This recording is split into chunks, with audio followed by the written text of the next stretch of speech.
YouTube, it's Ali Justine with a new look. Okay. But anyways, today I'm doing the new and improved black girl tag created by Teanna Empowers, which her video will be linked down below, and so will her blog, so that you can see the explanation behind the questions she created and also see the actual questions. So today I'm just going to be answering the questions, going through and answering what she wrote down in her blog. And I just want to put a disclaimer out there that I am not putting down any other race that's not African American. I feel like in the black community there's a lot of negativity. There's a lot of blacks putting other black people down, and I feel like that shouldn't be the case. And I feel like this video having like an actual tag for African Americans to be able to bring each other up and to be able to, you know, glorify how we were made and how the Lord made us is dope to me. So I'm totally all for the black girl tag. So let's get into it. Question number 1. Are you natural relaxed or text laxed? I don't even know what text laxed is, but I'm pretty sure I'm natural. I'm transitioning to natural. I wear my hair straight all the time, or got it straightened all the time, and now I'm transitioning. Don't let this ponytail fool you. All up in here is naturally curly hair, okay? Number 2, when did you big chop or were you natural all your life? I didn't big chop. I still have a lot of heat damage in my hair, but that's why in my videos, if you see my other videos with my hair curly, it's in buns and, you know, pineapple, because you can't really see the heat damage. But I mean, for the most part, I've been natural I've been transitioning since June 29th, or maybe the 30th. And the heat damage has definitely started to not be as bad, so I probably won't big chop. My favorite thing about being black, and then she gives examples: hair, skin, culture. Well, definitely hair, okay. Like, there's so much that I could do with my hair. Like, I could wear my hair curly in so many different curly hairstyles, buns, ponytails, with it being curly, and I can do that with it being straight. There's just braids and cornrows and twists and weaves and wigs. There's so much to do with your hair, and I'm not saying that other races can't do that with their hair, but I think that, you know, like, there's so much to do with a black girl's hair. Like, black girl hair is beautiful. Don't let people tell you like her hair is not beautiful as a black girl. A lot of people think like, oh, I'm black, I have bad hair. That is not true. You have good hair. You have beautiful hair as a black girl. Don't let people tell you different.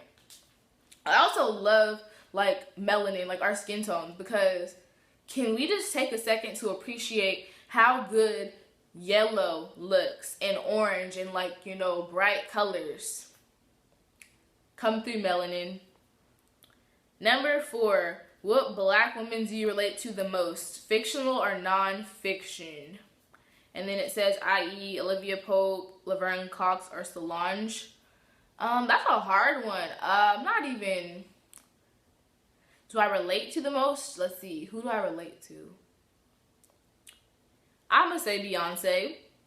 To be honest, like, if you guys know, I cheered all through high school, and that's who I really like channeled when it was time to dance and perform, was Beyonce.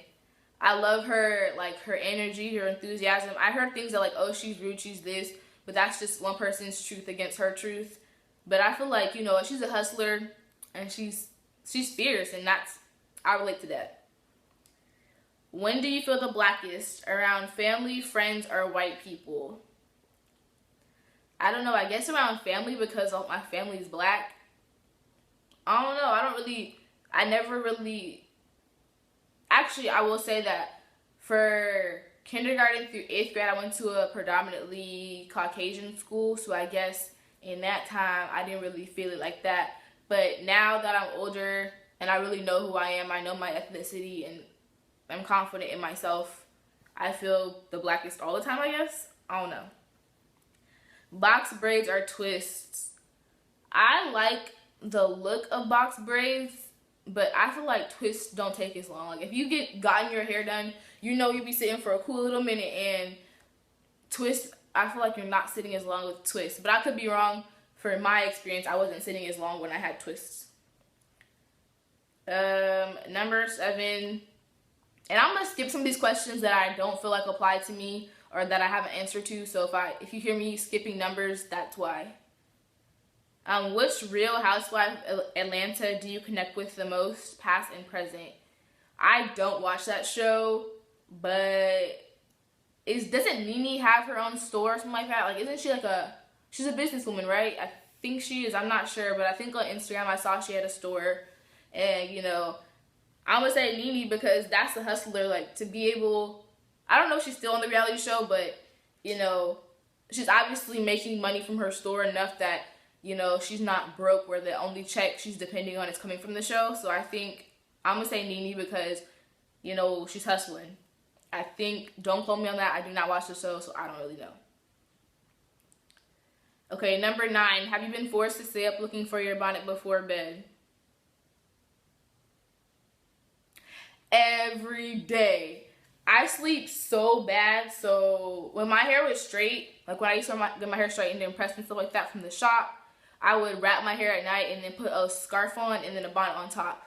And when I wake up, I kid you not, my bonnet and my scarf would be missing. Like, I would spend like 30 minutes, 45 minutes before bed looking for them so I could wrap my hair up and go to sleep. Like, it is a struggle. They need to have bonnets that like strap under your chin so that they don't come off, because they come off real easily. With my curly hair, look, I don't really have that problem because, my hair fills up the bonnet, but with straight hair, it was bad. What black celebrity do you look like? I don't really know. I heard somebody told me that I reminded them of Gabrielle Union, which I love Gabrielle Union, so I'll take it. I'll take Gabrielle Union if y'all think that. If not, I don't know who I look like, but I'll take Gabrielle Union. Okay, I don't understand the other 2 questions on here. Number 13, do you typically have a good or bad time at the hairdresser, and why?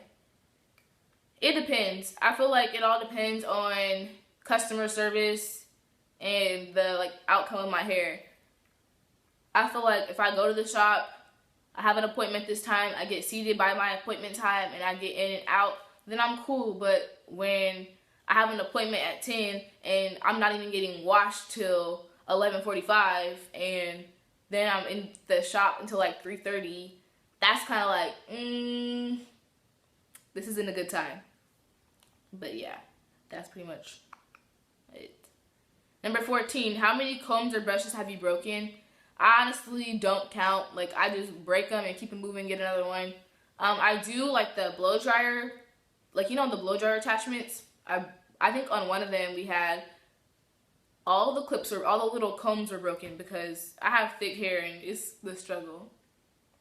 Number 15, how deep is it to let someone see you in your headscarf? I don't know. It's not really that deep to me because it's like I'm wearing my scarf so my hair could be cute in the morning.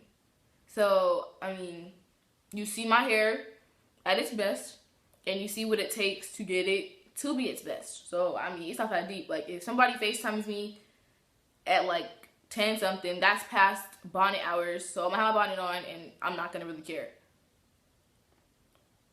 What is the highest and lowest amount you paid for braids or a weave? I've never had a weave before, but I don't even know because I don't know how much I paid for braids before because I only had braids.